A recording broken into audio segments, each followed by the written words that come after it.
A história do cooperativismo brasileiro começou aqui, nos Campos Gerais do Paraná. Somos a primeira cooperativa paranaense de produção, a segunda do Brasil. Em 2025, nossa cooperativa completa 100 anos de existência. Nascemos em Carambeí. Nosso primeiro nome foi Cooperativa Holandesa, depois Batavo e hoje, com muito orgulho, somos a Frisia.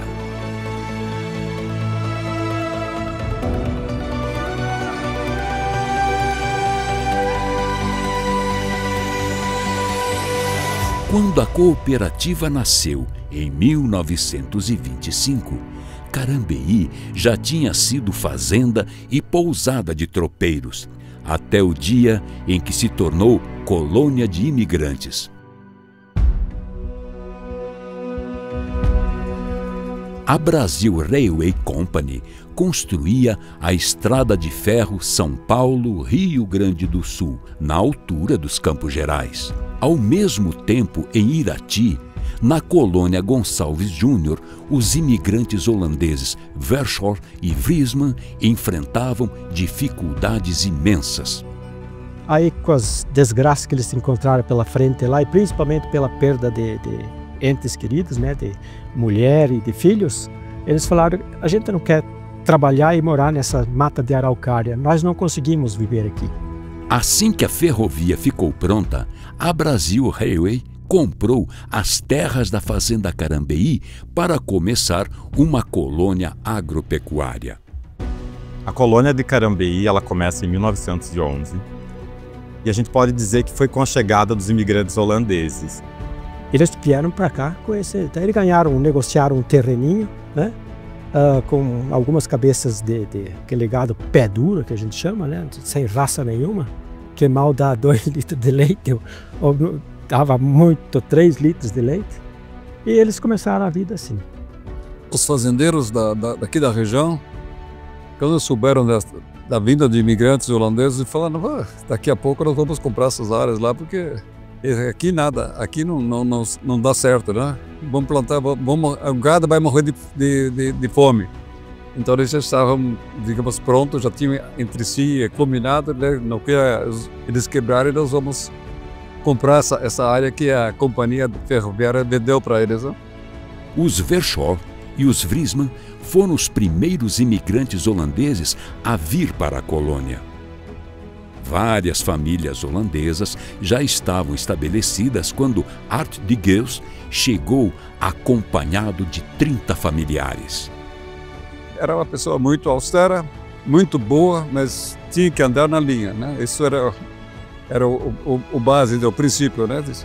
Vocês chegaram aqui no Brasil, vocês vão ter que se esforçar, porque não existe volta, né?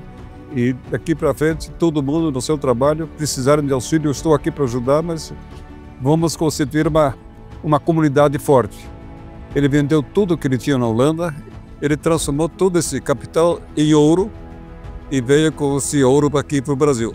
Ele tinha uma maletinha, essas maletinhas quase igual a tua aqui, uma de couro assim, daquelas de professor, sabe? Aquelas maletinhas. Ele não desgrudava daquela mala, nem para ir no banheiro no navio. E a turma não descobriu. Ele dormia com a cabeça em cima da mala. Não, mas ninguém sabia do ouro. Quando ele chegou no Brasil, na casa dele, depois contando, ele abriu uma tábua do assoalho e a maletinha foi para lá dentro. Eu não sei como é que ele fez essa troca de ouro para terras, né? Ele comprou 3.400 hectares de terras aqui em Carambeí, essa fazenda toda da Brasil Railway Company, né? Ele vendia muito barato a terra para quem queria se estabelecer, mas era obrigado a se estabelecer e ficar. Não era eu compro e depois vendo para frente. Não, tinha esse fio de bigode na época. Então, acho que aí foi a grande contribuição, uma das maiores contribuições. Era o capital. O Artiana era o capital mesmo, mas o capital já transformado em terra, né? Art de Geus distribuiu vacas entre os colonos e passou a comprar todo o leite para fabricar queijo com Jacob Vossluis. Primeiro eles produziam os seus produtos aqui, e como ele depois virou genro do Artegueus, aí eles trabalhavam juntos e processavam juntos a sua produção. Eles iam a pé para Ponta Grossa levar os queijos no saco para vender, porque não tinha dinheiro para ir de trem e também não tinha como levar os cavalos e a carroça, porque eles tinham que se usar na chácara para trabalhar. Meu pai mesmo contou que ele com 11 anos, com o irmão dele com 13, eles iam a pé para Ponta Grossa com o saco nas costas vender os produtos. Alguns colonos também decidiram produzir queijos e, com o tempo, a colônia tinha muitos concorrentes. O leite in natura era muito vulnerável, né? Era um produto muito perecível e muito rápido, principalmente numa época em que não existia nada de frio, nada de outros meios de conservação. Então, acredito que com o queijo eles tinham um produto mais que podia ser comercializado para mais tempo para frente. Vendia ele o mais próximo que você podia, até pelo problema logístico, né? O queijo é uma forma de você pegar, grosso modo, 10 litros de leite, né? Se concentrar ele, né? Coalha ele, produz o queijo, e você estoca 10 litros de leite que você pode vender 2, 3, 4, 5, 6 meses, né? Notícias de Carambeí chegavam à Holanda e novas famílias queriam emigrar, mas tiveram que adiar seus planos durante a Primeira Guerra Mundial, quando cessou o movimento de imigrantes entre a Europa e as Américas.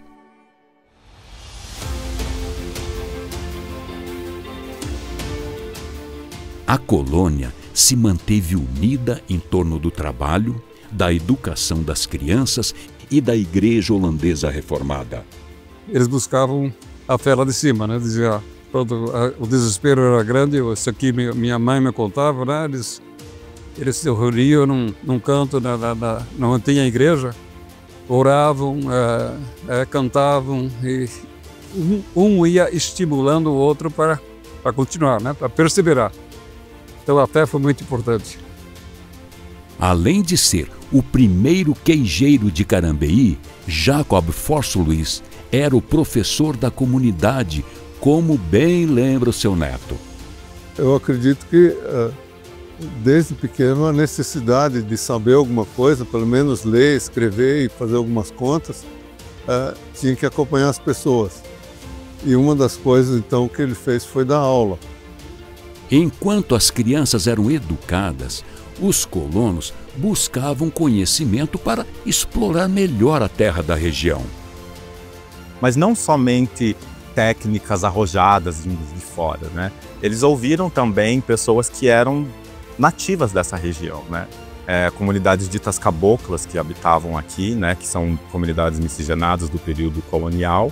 E provavelmente, né, o que nos dizem alguns relatos é que essas pessoas elas ensinaram às comunidades imigrantes toda a sabedoria da terra. Afinal de contas, isso aqui era uma terra distante e estrangeira para eles.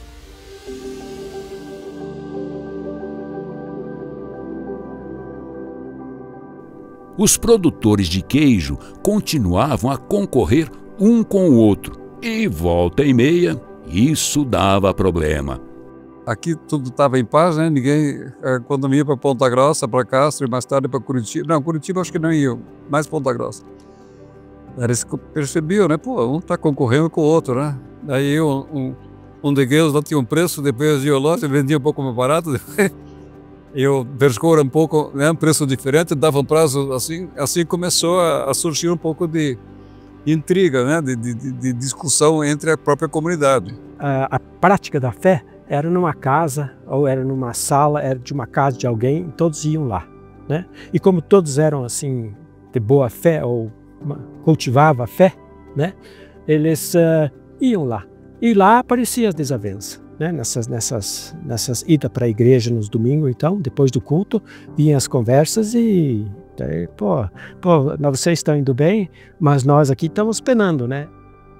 Um dia, numa reunião de produtores, o colono Gerrit Loos sugeriu que, em vez de concorrer, Todos deveriam trabalhar em cooperativa, um sistema que ele havia conhecido na Holanda. Seria uma ideia fazer aqui também. O pessoal discutiu, ninguém tinha conhecimentos de cooperativas, fora ele, mas chegaram à conclusão que não, vamos então partir para isso. O queijeiro e professor Jacob Vorsluis tinha contatos na Holanda e, naquele momento, a participação dele foi fundamental. Então ele conseguiu mais informações e se constituíram, mas é uma cooperativa não oficial, porque não existia uma legislação cooperativista no Brasil naquela época. A adesão da De Geus e companhia, do Ardian e dos seus filhos e genro, foi extremamente importante, né? Viabilizou praticamente a constituição da cooperativa.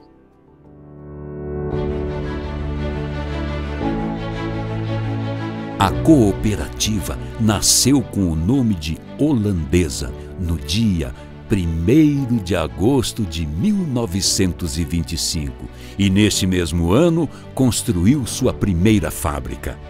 Então, existiam umas 4 ou 5 famílias e 4 ou 5 fábricas ou produtores de queijo, né?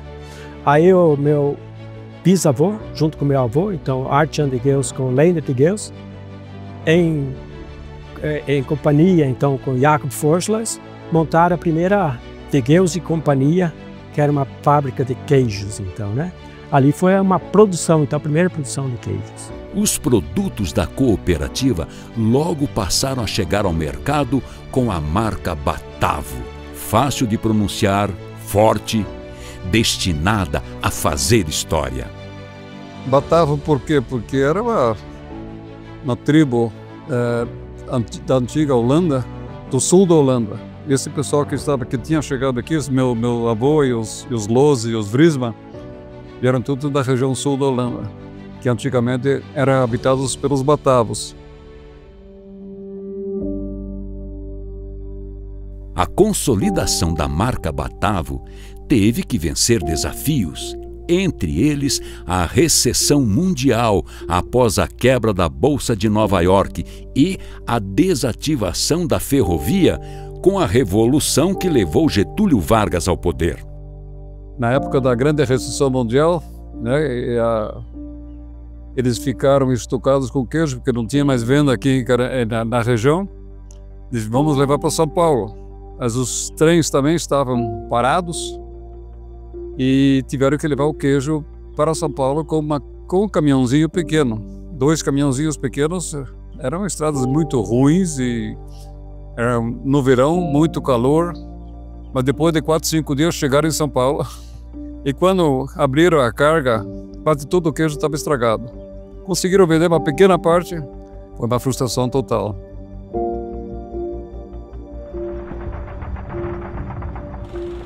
Com a Segunda Guerra Mundial, alguns colonos de Carambeí foram convocados a se alistar no exército holandês, entre eles Kemp van der Meer, pai de Johannes van der Meer. Em 1940, a Holanda já foi invadida pela Alemanha, daí o cônsul da Holanda no Paraná, na época, morava em Carambeí. E o cônsul implicou que meu pai tinha que ir servir o exército holandês. E ele era o contador da cooperativa.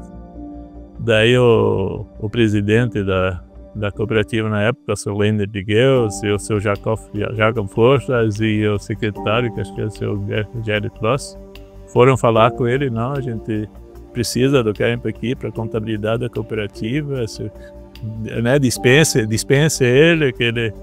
Né? E daí ele era recém-casado e minha mãe estava grávida da minha irmã mais velha.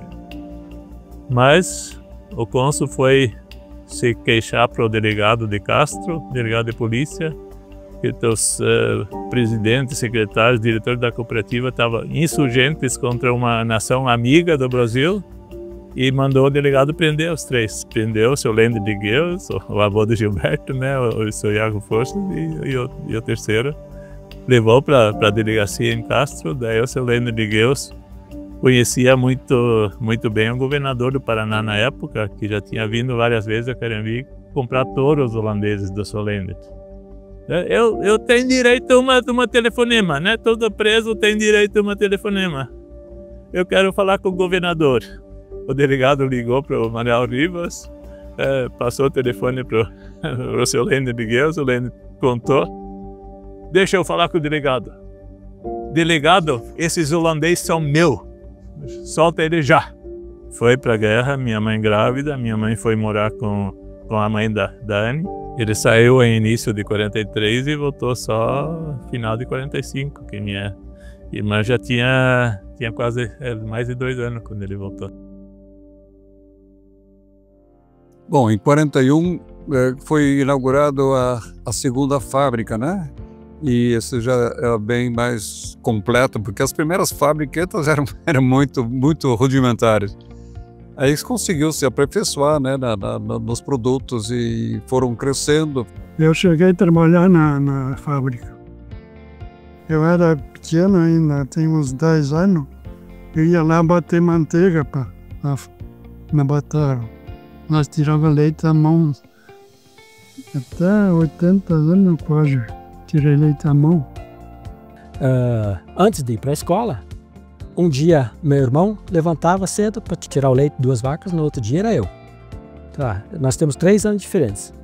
Então, eu queria tirar, eu tinha que tirar também. E não tinha perdão, vai tirar. Tá. Então, depois do tirar o leite, não tinha banho. Nosso banho não tinha nem energia elétrica. Era uma torneira a 2 metros de altura. Eles falaram, não vou tomar banho. E ia fedido para a escola, né? Fedendo vaca. Mas não tinha problema nenhum. Todos fediam vaca. Porque todos passavam pela mesma coisa. Não tinha escolha.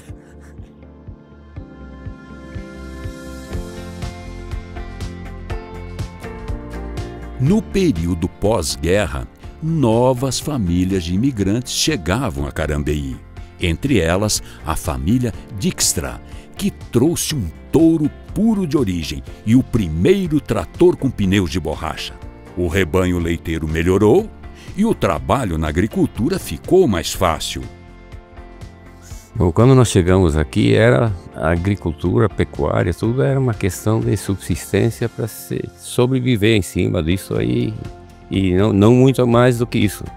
Meu pai chegou aqui com gado puro de origem, já com touro puro e fazendo melhoramento genético do gado, etc, etc. Então aquilo já era um começo de mudanças. Naquela época eu me lembro que vinha mineiros, vinha de tudo quanto é parte do mundo, iam comprar tourinhos lá na fazenda. Todos os tourinhos eram vendidos como reprodutores. Nós naquela época tinha só um tratorzinho pequeno com Farmacup, que tinha um disco só. Levava um dia para fazer um pedaço de lavoura, mas aprendemos a trabalhar com aquilo. Eu me lembro muito que eu fiquei muito alegre porque não precisava mais trabalhar com cavalo. Nós olhávamos com cavalo e disqueava tudo com cavalo.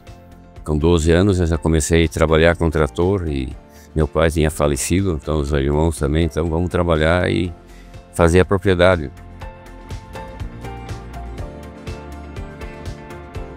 Os colonos holandeses adaptavam-se aos Campos Gerais, convivendo com imigrantes das mais diversas origens. Nós também temos orgulho de que não sermos uma cooperativa, digamos, só étnica de holandeses. Sempre procuramos trazer pessoas surgindo na região, convidados para serem cooperados, para começar a produzir algo, principalmente no começo, evidentemente, a produção de leite.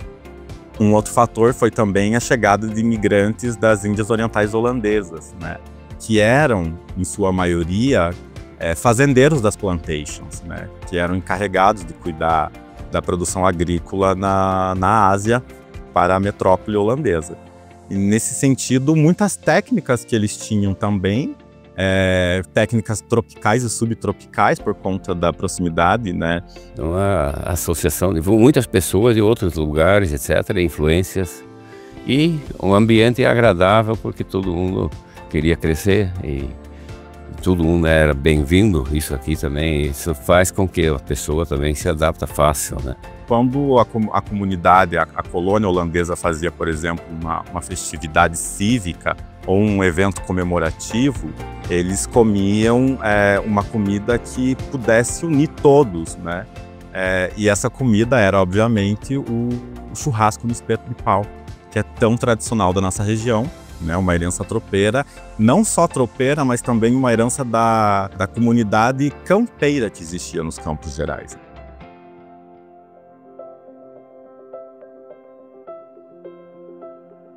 Todos sabiam que o solo da região era pobre para a agricultura, nem por isso desistiram de plantar. Porque uma das coisas que puxou a tecnologia para cá foi quando o presidente, meu cunhado, Willem de Geus, falou para autoridades holandesas que nós precisávamos aqui de muitos recursos para investir. Daí eles, em vez disso, eles mandaram para nós técnicos, tecnologia. Então, tecnologia foi absolutamente a base para o crescimento na nossa região toda. Isso aí não tem outra dúvida.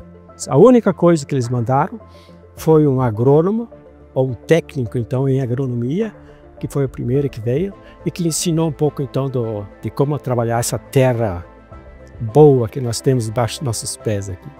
Ele ensinou a plantar verde, fazer silo, e lidar com máquina. Todas essas coisas ele nos ensinou. Nos anos 50 começou a se produzir um pouco de arroz, né, que em pequena escala. Acho que o Dick Borger e o Arthurzinho, que era o cunhado dele, foram os pioneiros a começar com o plantio de arroz. Foi crescendo, né? Nos anos 60 já alguns produtores começaram em áreas maiores. Que veio o trator maior, aí começaram a plantar 20, 30 hectares e plantamos arroz no começo. Os tratores ajudaram, mas não foram suficientes para melhorar o cultivo de outros produtos, como milho e trigo. Os produtores da cooperativa também se dedicavam a criar frangos e suínos, a produzir rações para os animais e a aprimorar a produção de leite e derivados.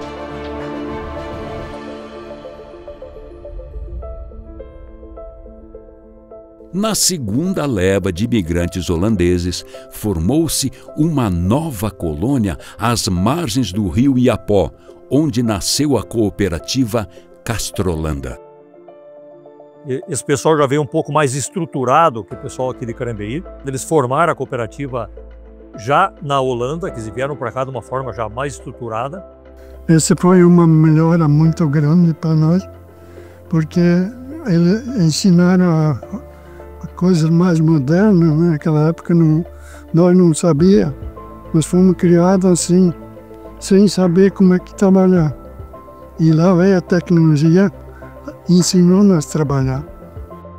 A atividade nas cooperativas holandesas dos Campos Gerais foi se tornando cada vez mais diversificada e produtiva, inspirando a criação de uma cooperativa central.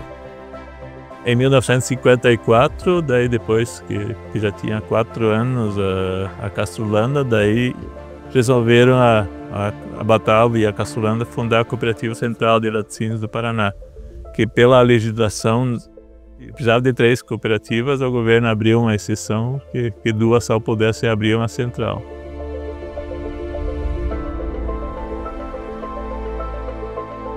Algum tempo depois, a terceira cooperativa a participar da central foi a Capal, de Arapoti. Eu nasci na Holanda e vim com os primeiros imigrantes para o Brasil no início da colonização da cooperativa Capal. Dá para dizer assim que eu nasci no berço do cooperativismo e por isso, para mim, o cooperativismo é tudo. Eu nasci, vivi sendo um cooperado e eu sei a força que tem uma cooperativa, ela ajudando nos momentos de crise, fornecendo produtos, comprando os nossos produtos. Nesse tempo, os produtos eram identificados pela marca Batavo, entre eles o Chocomilk. Na Holanda eles estavam fazendo um leite com zero de gordura e com cacau. E que estava vendendo muito bem, estava caindo no gosto dos holandeses. A distribuição dele, além dos nossos caminhões normais que ele tinha, era muito feito através de distribuidora de bebida. Então, até hoje, você, posto de gasolina, lojinha de conveniência aqui na região, é difícil você achar um que não tenha Chocomilk. Ele é uma coisa muito, muito tradicional. E mais tarde também começou a surgir o iogurte, né? Isso tudo em função das viagens constantes das nossas pessoas aqui técnicas, né? Da Cooperativa Central para a Holanda. Era o Adrianus Boer, era o Jan Schnoeier, né? Principalmente, e o Peter Bosch. Então, eles volta e meia estavam na Holanda buscando tecnologias. Um ano antes de ser criada a central, Carambeí recebeu a visita de Bernardo Lippe Biesterfeld, príncipe consorte do Reino dos Países Baixos. Anne Helena Dijkstra Bosch tinha então 5 anos de idade e foi escolhida para entregar uma carta ao príncipe. A professora então me ensinou como que eu deveria fazer isso, porque um príncipe era uma pessoa importante, né? Claro, era uma pessoa importante para mim também. Quem não queria um príncipe, né? Toda menina. Mas, em todo caso, ela me ensinou que eu deveria entregar e fazer uma reverência. Eu tentei fazer isso no capricho na escola. Mas daí no dia em que nós fomos para entregar o documento, todas as crianças enfileiradas e muito movimento lá atrás, eu não consegui achar o príncipe. Porque não vi nem um cavalo branco, eu não vi nem um homem muito bonito, com uma capa vermelha e uma coroa na cabeça. E foi complicado. Eu não achei o príncipe nesse sentido. Então eu escolhi o mais bonito. Era um homem todo de branco, tinha um negócio na cabeça, né? Cheio de medalhas, assim. E muitas vezes ele fazia assim. Eu digo, é o príncipe, esse só pode ser esse. E eu fui direto para o príncipe entregar o documento. Quando no meio da minha ida para lá, uma menina disse, não, é aquele príncipe. Né? E daí eu fui para outro príncipe, quer dizer, para o príncipe verdadeiro. Que decepção, porque eu esqueci de fazer a reverência e eu entreguei o documento para ele e disse, puxa, não era esse o príncipe que eu estava pensando. Ele era um homem normal, de terno, óculos, cabelinho assim liso, puxado para o lado. Não era o príncipe dos meus sonhos, né?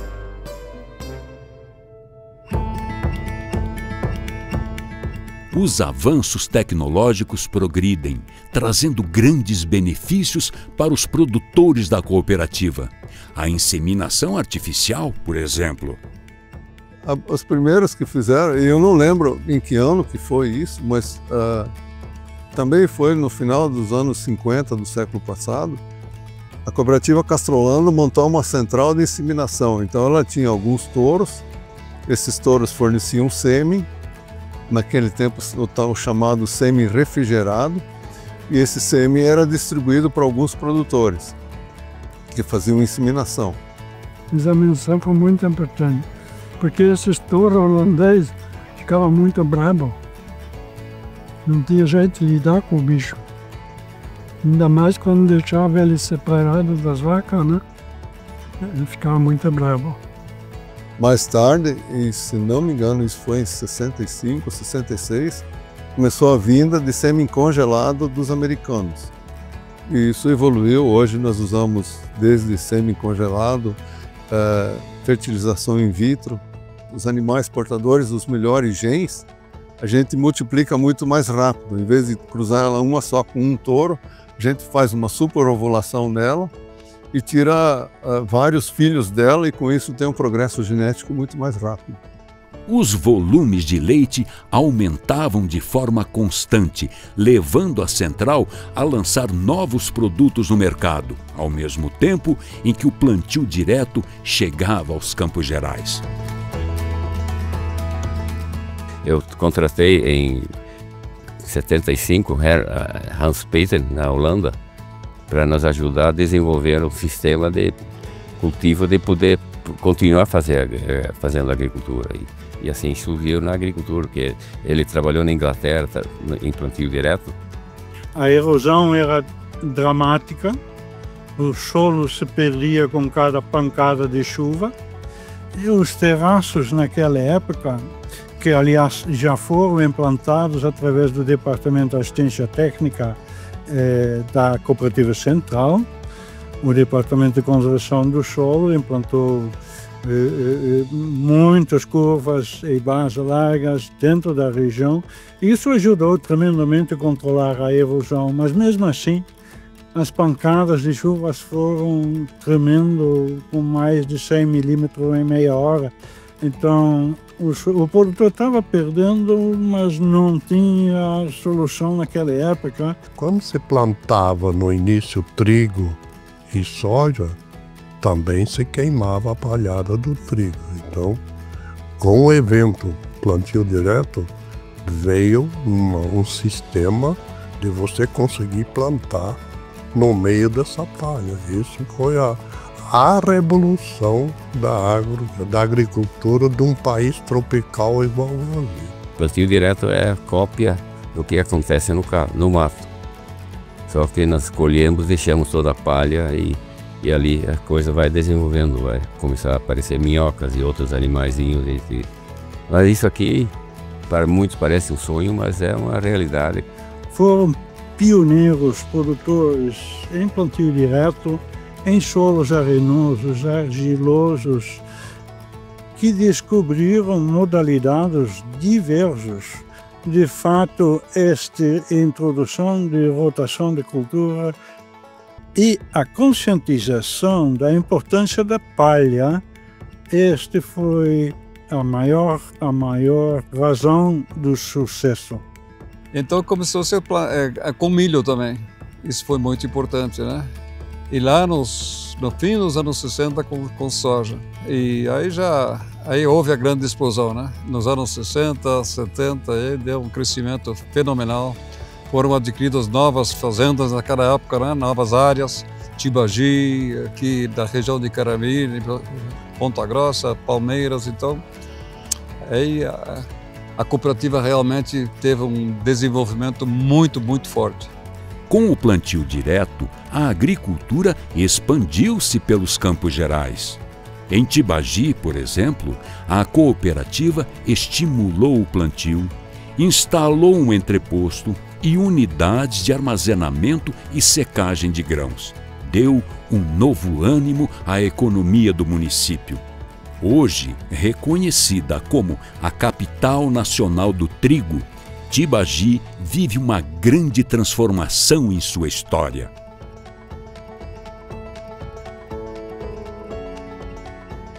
Quem fazia esse trabalho de pesquisa e difusão do plantio direto era o Departamento de Assistência Técnica da Cooperativa Central, que então evoluiu e deu origem à Fundação ABC. E eles então fazem a pesquisa aplicada. O que eles fazem? Eles pegam o que tem no mercado, defensivos, sementes, técnicas, etc., tecnologias, testam isso e depois, após testado, então divulgam entre a assistência técnica e isso novamente para os produtores. Com certeza é o elo de segurança em buscar as tecnologias no mercado que existem e ela testa, ela experimenta, ela difunde daí as tecnologias. Ela está enxergando o que tem de novos conhecimentos, novas tecnologias e que possam ser aplicadas com sustentabilidade dentro das nossas propriedades. Além do fato de produzir, transformar e colocar no mercado, você, através da cooperação, você agrega tecnologia, você tem pesquisa. A Fundação ABC é um exemplo, né? O que seria a região sem a fundação? As cooperativas dos Campos Gerais, reunidas na central, cresciam e multiplicavam suas atividades, transformando a Batavo em marca de confiança para o consumidor em todo o Brasil. A partir do momento que vinha aquela pressão de produção atrás de nós, o produtor produzindo mais, o pessoal produzindo iogurte, comprar mais uma máquina, e vai lá iogurte. Nós tínhamos que abrir alas, quer dizer, abrir região. Vamos para Santa Catarina, vamos para o Rio Grande do Sul, vamos para o interior de São Paulo, vamos para São Paulo, né? E, lógico, você ia concorrer com esses grandão. Então, você tinha, além de ter um produto de altíssima qualidade, tinha que comunicar, né? Você tinha que formar a marca. Então, nesse ponto entra bastante o trabalho do Rindo. Nós fomos líderes na região sul, em contestas aqui na parte de iogurte, sobremesas, produtos lácteos, etc. Planja Tabo. Tinta. Plan é Batavo, sempre gostoso e fresquinho. Tudo ia bem até que, de uma hora para outra, o mundo virou de ponta cabeça. Chegou um determinado momento que estava saturado, vamos dizer, esse ambiente concentral e a gente percebia que o ambiente não estava mais como devia estar, né? E teve problemas financeiros no plano real e etc. Se entendeu que era melhor a gente desativar a central e sair dela até por uma questão de segurança das 3 filiadas. E decidiu-se vender ela, vender metade, depois vender o resto também. Aí entrou a Parmalat, comprou. Ela comprou primeiro pela marca. A marca valia muito, né? Segundo, pelos iogurtes, pelos produtos modernos que a gente chamava, esse produto de valor agregado. Tinha uma penetração muito grande, muito maior até do que a marca Parmalat, na questão de iogurtes, né? É uma fábrica aqui de iogurtes também moderna, um sistema, uma construção eficiente, moderna. E a distribuição e o faturamento que nós tínhamos, né? Então a gente, na verdade, ficou como uma cooperativa 100% de produção.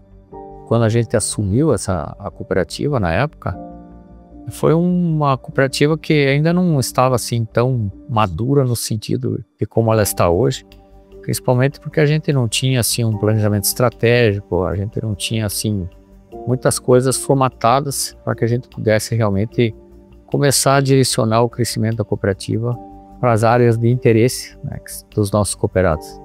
De fato, foi um momento assim bastante difícil para todos nós cooperativas e principalmente para nós produtores, né? Todos nós tínhamos um orgulho, né, da marca Batavo, pelo fato, né, da origem holandesa. Tem a loirinha também, né, que é a menininha holandesa que faz parte, né, da logomarca da Batavo. Então, para nós sentimos muito com a perda dessa marca.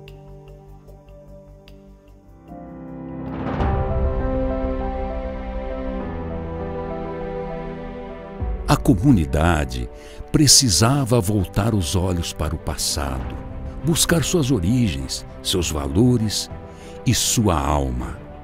O Parque Histórico de Carambeí foi então construído para homenagear a memória dos antepassados e inspirar as novas gerações a seguir em frente. Então o parque ele já simboliza isso a partir da sua própria disposição aqui enquanto museu. Numa área de 100 mil metros quadrados, o parque representa uma vila de colonos, como deve ter sido na época da colonização.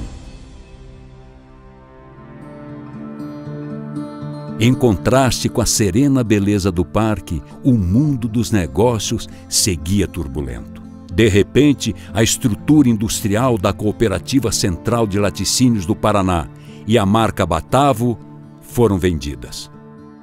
Por um tempo, as cooperativas da região ficaram distantes uma da outra. Nos anos 90, por exemplo, nós tentamos uma forma de fusão das três, que também não deu resultado.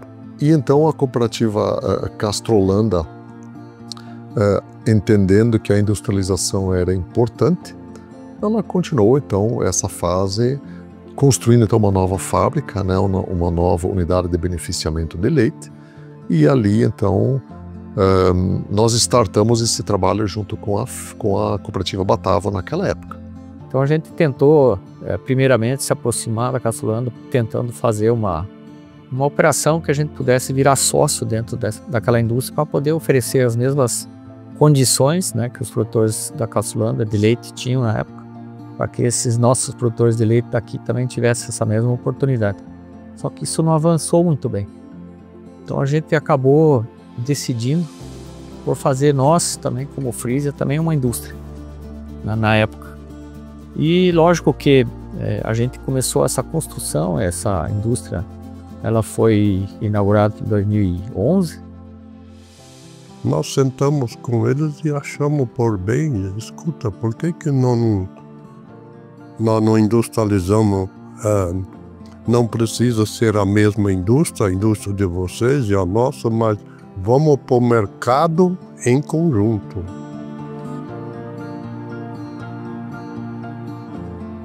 Nós então criamos e desenvolvemos então um modelo de intercooperação, que é um conceito um pouco diferente de uma cooperativa central, porque dentro de uma intercooperação, então a gestão de uma indústria, ela fica dentro de uma só cooperativa. Então, tornando então a estrutura mais enxuta, né, mais leve, evitando então a criação de uma terceira cultura dentro do nosso segmento, dentro das cooperativas.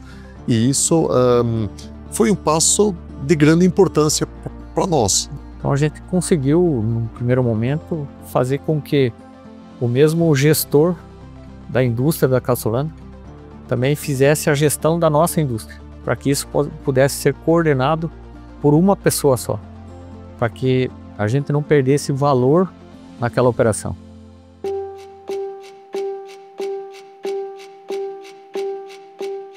Aí, por causa da confusão que a marca Batavo pertencia, então, para a BRF, não era a Lactalis ainda, daí dava muita reclamação de consumidores de produtos Batavo, que eram da BRF ou da Lactalis, vinham para a cooperativa Batavo. O mercado não sabia quem é quem. E daí apareceu a ideia, vamos mudar de nome a cooperativa. Então, os Batavos eram a tribo original da Holanda, do sul da Holanda. E a tribo do norte da Holanda eram os Frisias, e Carambi tem muito Frisia também, meu pai era Frisia, né? Vamos dar o nome de Frisia. Daí acabou que todo mundo gostou da ideia. Acho que foi um processo que a gente planejou muito bem, né? Que a gente começou a fazer um trabalho, acho que levou uns 3 ou 4 anos para a gente fazer toda essa transição desse nome, né, de Batavo para Frisia, e principalmente também esse convencimento para com os cooperados, né? Porque os cooperados também tinham que concordar com essa mudança. Eu achava Batavo um nome mais bonito e era acostumado com esse nome. Agora temos que acostumar com a Frisia, né? No momento em que a gente entendeu, olha, acho que nós podemos unir forças, unir investimentos, unir nossa capacidade de produção, a gente entendeu que o modelo que a gente tinha como cooperativa central lá no passado, ele poderia ser reescrito, mas de uma forma mais, acho que mais enxuta, mais eficiente.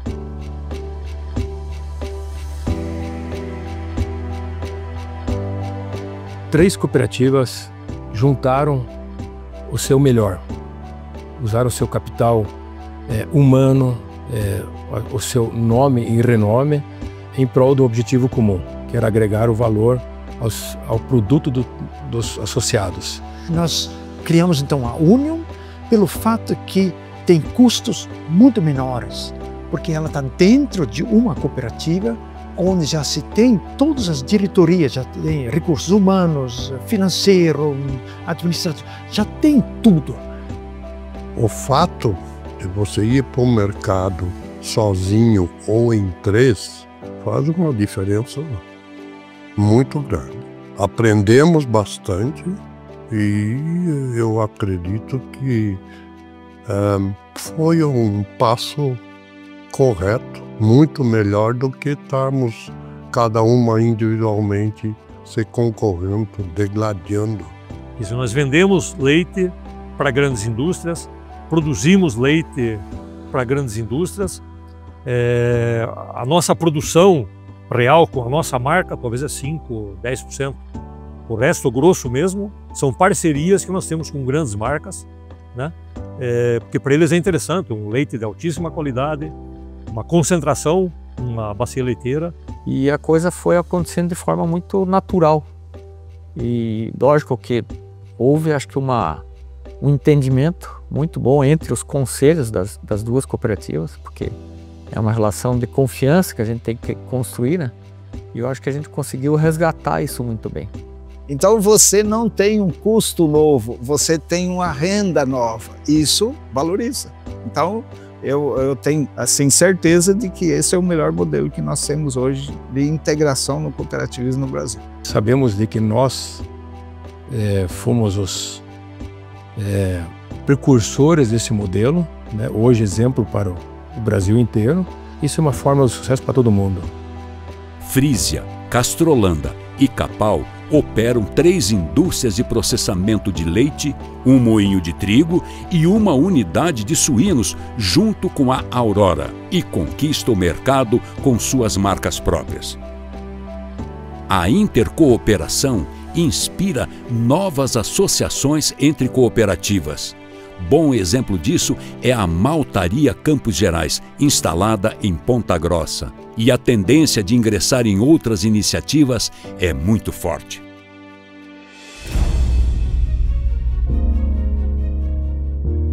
O respeito ao meio ambiente sempre esteve intimamente ligado à relação dos produtores com os recursos naturais desde o início da colonização. E é isso que os imigrantes trouxeram também para os Campos Gerais do Paraná, né? O respeito à vegetação nativa, né? O apreço também pelas frutas e os frutos nativos e silvestres que nós tínhamos aqui. Então eles sempre buscaram trazer essa relação harmoniosa da comunidade com a natureza. Então, desde a época dos imigrantes, as boas práticas ambientais já eram praticadas por todos os produtores. A única mudança teve, conforme o passar dos anos, a palavra sustentabilidade ela ganhou uma voz maior, a conscientização e a pressão moral também começou a permeabilizar todas essas pessoas, mas as práticas realmente elas já eram realizadas. O cooperado ele tem essa consciência ambiental da produção em sintonia com o ambiente, em sintonia com os recursos, e a cooperativa tem programas para amparar ele nisso. Então, se você for ver, é uma cadeia tão completa e é o sistema que eu acredito que tenha mais estabilidade controlada dentro do mercado é o cooperativismo, porque o cooperado é dono.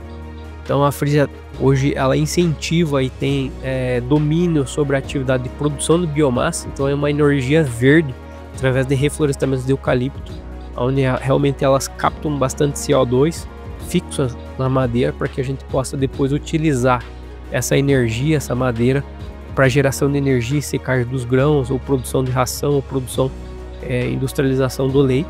É uma prática que o mercado realmente vem fazendo essa troca de uso de energias fósseis por energias renováveis, e a biomassa é algo que realmente potencializa isso devido a ela ser sustentável. Eu vejo que a Frisia faz isso com êxito, que é a conscientização de que é possível aplicar as boas técnicas, as práticas sustentáveis com rentabilidade e lucratividade da sua cooperado.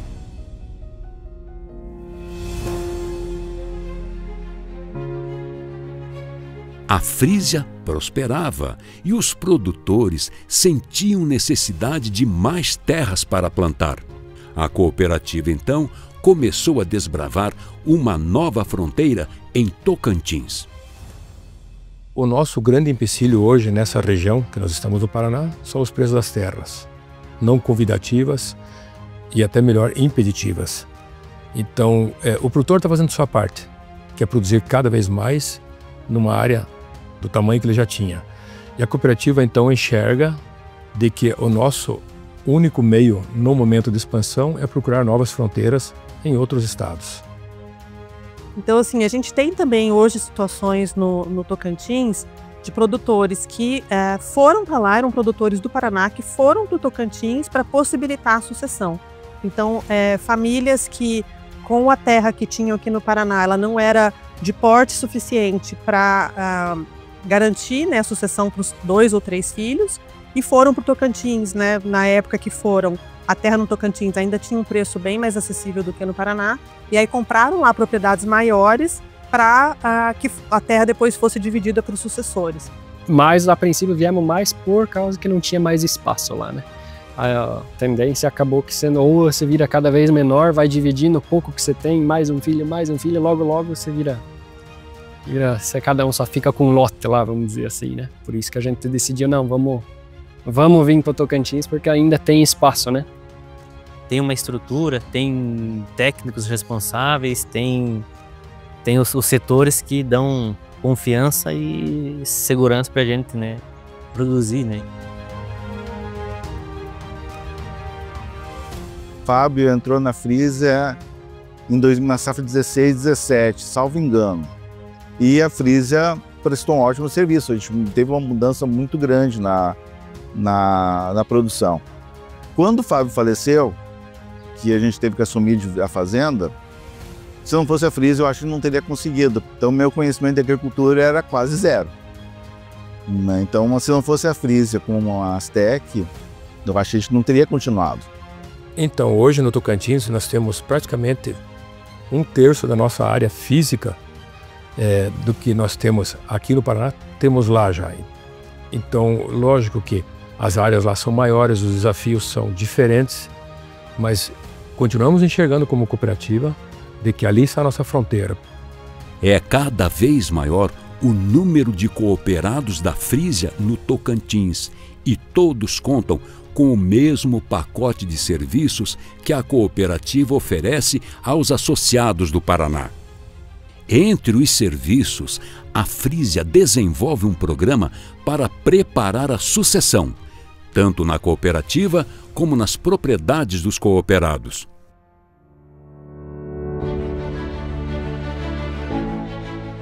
Então, hoje a sucessão é um dos programas mais estratégicos dentro da cooperativa, porque nada adianta a gente olhar para um planejamento estratégico de longo prazo ou daqui 5 anos, se a gente não tem a certeza que vai ter essa continuidade na propriedade rural ou essa continuidade da essência de um conselho de administração hoje focado no desenvolvimento dos sócios para dentro da porteira. Então a gente tem programas de desenvolvimento, de trilha de liderança, a gente oferece para as lideranças também um suporte de mentoring, de coaching, a gente também subsidia alguns cursos que os nossos colaboradores fazem por iniciativa própria.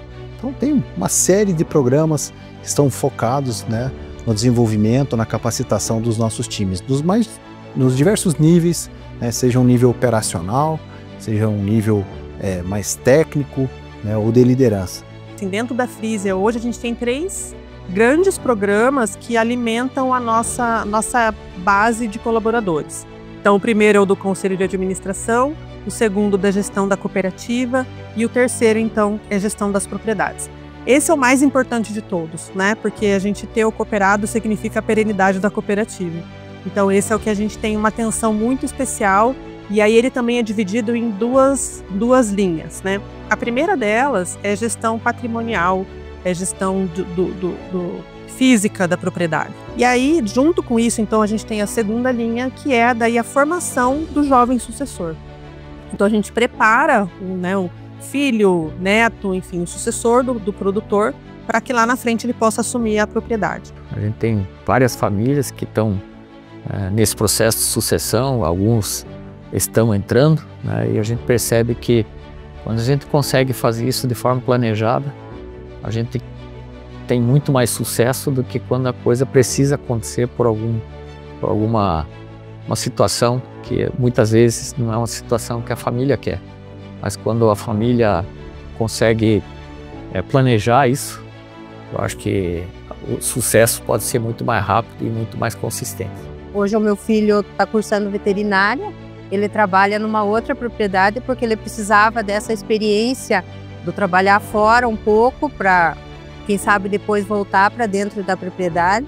Hoje ele cursa medicina veterinária, trabalha e cursa medicina veterinária à noite, e a Beatriz está no ensino médio. Mas a gente sim está muito ligado nessa questão que a cooperativa oferece de cursos e tudo mais para a sucessão, para de repente prepará-los para assumir a propriedade. E o trabalho foi assim feito bastante profissional, porque eles entrevistaram nós 4 irmãos, separados, juntos, e a minha filha que já tem 26 e o meu sobrinho que tem 21, como eles já eram a 3ª geração, eles também foram entrevistados assim, qual que era o interesse deles na propriedade, se eles tinham interesse ou não. Então eles fizeram um trabalho assim bem bacana de todo esse processo, foi realmente incentivado pela cooperativa.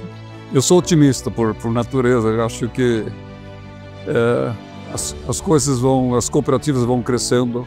Eu acho que as cooperativas, o grande desafio, na minha opinião, das cooperativas seria tentar cada vez agregar mais valor àquilo que eles produzem. Você tem que sonhar, você tem que acreditar. Se você não acredita, você não vai fazer nada.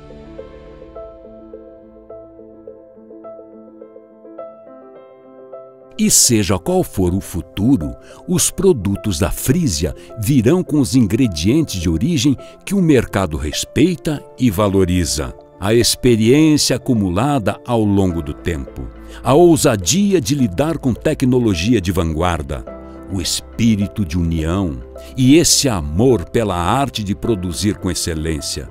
Tudo isso e mais um planejamento estratégico arrojado. Os pés estão firmes, calcados na terra do presente, mas o olhar não perde jamais a vocação de enxergar o futuro. Nós hoje estamos produzindo 3 milhões e meio de litros por dia, né? É uma coisa fantástica numa região pequena, né? Mas altamente tecnificada. A gente não deve nada para qualquer país da Europa, para qualquer zona lá dos Estados Unidos. Você tem que estar vivo, né? Estar na frente, lá na proa. E já dizia um holandês, né? Se você quer ir para frente, você tem que estar lá na frente do navio, né? Ver o horizonte lá, porque se você fica lá atrás, você fica para trás, né? Você não enxerga o que tem na sua frente. A Frisia é um exemplo de cooperativa. É um exemplo de organização, é um exemplo de profissionalismo, é um exemplo de democracia e é um exemplo de negócio, gerando resultado. Tem que acreditar e ter otimismo. Sem otimismo não vai. É um otimismo realista, lógico, né?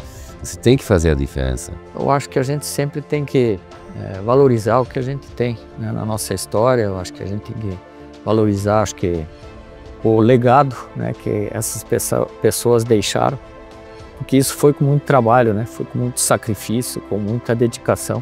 Eu acho que esse exemplo, na verdade, que as gerações anteriores também nos deram, e a gente tem que perpetuar isso, né? Entregar para os nossos sucessores, né, uma cooperativa cada vez mais organizada, uma cooperativa cada vez mais forte. Vejo hoje uma cooperativa saudável, novamente respeitada e inserida numa comunidade que há 100 anos atrás eram campos abertos e hoje lavouras bem cuidadas, propriedades bonitas, produtivas e pessoas todas comprometidas com um bem comum que é estarmos sempre juntos em prol do bem comum. Eu acho bonito que nós crescemos tanto assim. Nós vemos que a mão de Deus estava nesse serviço aqui, porque sem ele nós não ia chegar ali. Se o Brasil virasse uma grande cooperativa, nós teríamos um Brasil bem mais feliz, né? E bem mais pujante ainda. Cooperando com o futuro há mais de 100 anos, a Frisia foi, é e será referência e modelo inspirador do agronegócio brasileiro. Frisia, nenhum de nós é tão bom quanto todos nós juntos.